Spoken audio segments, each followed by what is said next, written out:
Hello and welcome back to another episode of Reefcraft. Today we're going to be looking at a few different species of fish, both in the triggerfish species as well as filefish. Now these guys can come in a broad range of shapes, but they all have that common sort of trigger that sits on top of their head. I'll be showing both the temperate as well as tropical species and a heap of different behaviours that I've been able to film. So sit back, relax, and enjoy triggerfish and filefish species from around the world. The first species we're going to look at is the clown triggerfish, and this is an iconic fish. I mean, you really cannot confuse this fish with any others because of those circular patterns along the base of the body and the black upper body. It stands out. Growing to 50 centimeters is actually quite a large fish, but this doesn't make it easy to find because it's very much a solitary fish and tends to hide from divers. But when they're small, you can find them together and being quite social. But as they age, they get more and more aggressive. They mainly feed on benthic organisms like mollusks and crustaceans, and their teeth are made for this and continuously grow throughout their life.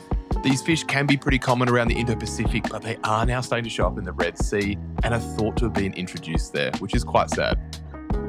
Next up, we have the orange line triggerfish, which has one of those fun scientific names to say, Balistapus undulatus. This beautifully orange striped fish is actually quite versatile when compared to other triggerfish species. And what I mean by this is you can find them pretty much anywhere on the reef, down to about 50 meters, but they do prefer the shallower waters. Now, adults and juveniles actually prefer different substrates, where the adults tend to be around this more rocky substrate with corals, whereas the juveniles tend to hang out around sandier, siltier areas. This fish, being a generalist, tends to eat everything, but they do have a particular fond spot for sea urchins. And in a particular area where they were overfished, burrowing urchins took over the reef and caused massive reef damage, which just goes to show how important all the creatures in the reef are to the overall reef health. Okay, so up next is actually my favourite fish on this list. This is the southern pygmy leatherjacket or southern pygmy filefish. It's endemic to Australia, meaning it's only found here and only in the temperate waters along the southern coastlines. So all the way from Western Australia, around the bottom, around Tasmania, up to Queensland. This tiny fish only grows to a maximum of around 9 centimeters long and has a very compressed body, which makes it almost look like a circle. The lower surface of this fish is made up of a large ventral flap, which can be raised and lowered, which can be seen now with this male displaying courtship behaviours to that female. And if you watch closely, you can actually see the colours of this male really popping, as well as his dorsal spine fluttering as he tries to impress that female. These pygmy leatherjackets aren't what you would call a strong swimmer, but they are incredibly manoeuvrable and spend most of their time around seagrass, seaweeds and kelps, which they sort of move rapidly between to hide from predators. It's not a fish species you're going to see popping up in aquariums very often.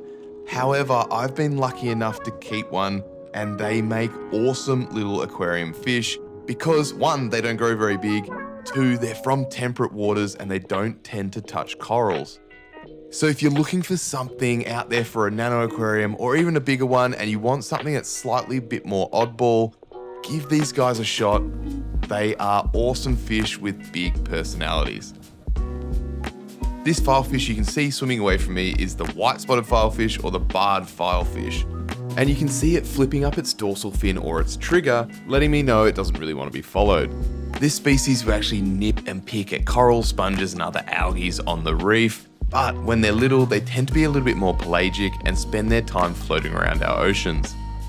And it wouldn't be a filefish video without Oxymonacanthus longirostris, or more commonly known as the Harlequin filefish or the orange spotted filefish. Now this fish has to be one of the prettiest fish species in the whole ocean. It's got that blue base with the yellow or orange spots and markings highlighting its entire body. They are tiny, and they actually, in the ocean and in the wild, they exclusively eat acropora polyps, And as a really cool thing, they'll actually take on the smell of the Acropora, and it cloaks them from natural predators that would love a tasty little snack. On top of this, they're also really clever at blending in with that color pattern, and also the way that they swim. They can stick their head right down into the branches and sort of emulate being part of a coral. This ultimate reliance on Acropora species is also what makes them highly susceptible to climate change and coral bleaching. So if corals bleach, the polyps retract, or the colony dies, these guys will really struggle to survive. Thankfully though, in a lot of the areas that I've been swimming or diving, I've seen a lot of them. And it's cool because they form monogamous pairs, so you always see them swimming around together, feeding on coral polyps, and it's definitely one to look out for when you're swimming in areas with high densities of Acropora. They're hard to find at first, but once you start seeing them, they are everywhere. And I love it when this happens. You get perfect transition. So you got the Harlequin filefish there, but you've also got the flag-tailed triggerfish in the background, and that is going to be the next fish we look at. This is quite a solitary species that tends to hang out in these shallow reef areas, and it also changes its colors and patterns from young to old. You can see the juvenile coloration here. You can sort of see it's 50% white and black. And the adults actually transition to an almost completely black fish. However, they do have that half-moon stripe, which gives them the other name, half-moon triggerfish. And now moving back to the temperate waters off Australia to look at another awesome species. This is the fan-bellied leatherjacket. While I found these guys in temperate waters, they actually also occur all the way through the tropics along the top of Australia. They are omnivorous, much like other filefish and leatherjackets, feeding on algae, seagrass, small invertebrates, shrimps, copepods, but they also eat meaty substitutes like parts of fish or worms. And if you haven't worked out why it's called a fan belly yet, it's got this incredibly large skin flap on its belly, which it can erect and makes the fish look a lot bigger, which is an awesome way to confuse potential predators. Now, if you're wanting to find these guys, they go all the way up through Asia, and depending on where you find them depends on the color they are. So if you find them over greeny, seagrassy areas, they're going to be a slightly greeny color. Siltier areas like this, they're going to be browner, and then in other areas you can get them to look quite yellow. Moving back up to the tropics, this is the red-toothed triggerfish, and this one, unlike some of the other ones we've looked at, tend to school in large numbers above coral reefs, and the juveniles tend to be more in the shallower areas like this. And here's what I mean about their schooling ability.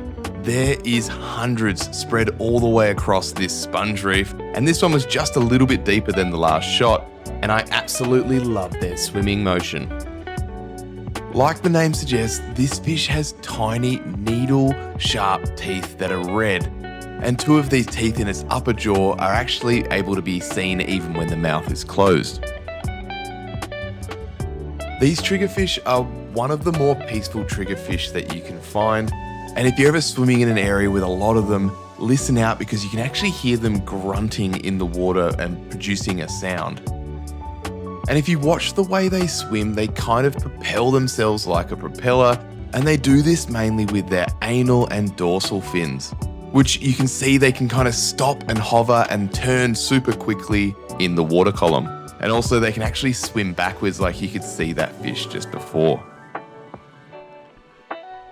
All right, I'm not gonna lie to you, this fish scares the heck out of me. And this is more than sharks or anything else in the ocean. These guys are so aggressive. These little psychos' names are Rhinocanthus aculeatus, or the Lagoon triggerfish, or Picasso triggerfish, and I'll show you what I mean. Their attacks are relentless unless you know the one thing that will stop them. They are defending their nests or territories, and they have a territory in a cone shape that goes from the seabed up to the surface. So don't swim up, swim out, and as fast as you can to get out of their territory, and they should stop. The problem is, you're probably going to swim into another nest and you're going to get attacked again and again and again if you find them in an area. And I'm not joking when I say they will take chunks out of you. They have bitten through my wetsuit and my clothes on countless occasions. In saying all this behavior is actually extremely effective on the survival of the eggs. They keep a close eye on these eggs, and the female actually fan the eggs for around 12 to 14 hours. And experiments have been run on this fish where you remove the female and almost all the eggs don't survive. Another really cool experiment that was run on this fish is to do with their vision, and it's believed that they can actually see in colour much like we can. This species is awesome and terrifying. The only thing that could make it worse is if it got a little bit bigger, and that's what this next one does. Meet the Toothed Triggerfish. This fish can get up to 75 centimeters long and can be just as angry and crazy as the Lagoon trigger. These fish often are turning over rocks in the sandbed or biting large chunks of coral off the reef, and it stirs up a lot of little invertebrates, and that's why a lot of small fish will actually follow these guys around. Because of its size, it can inflict a serious wound on any intruders. And when I see them, I tend to avoid them as best as I can. There is some telltale signs. It'll hold its trigger erect on top of its head and sort of flick its fins at you.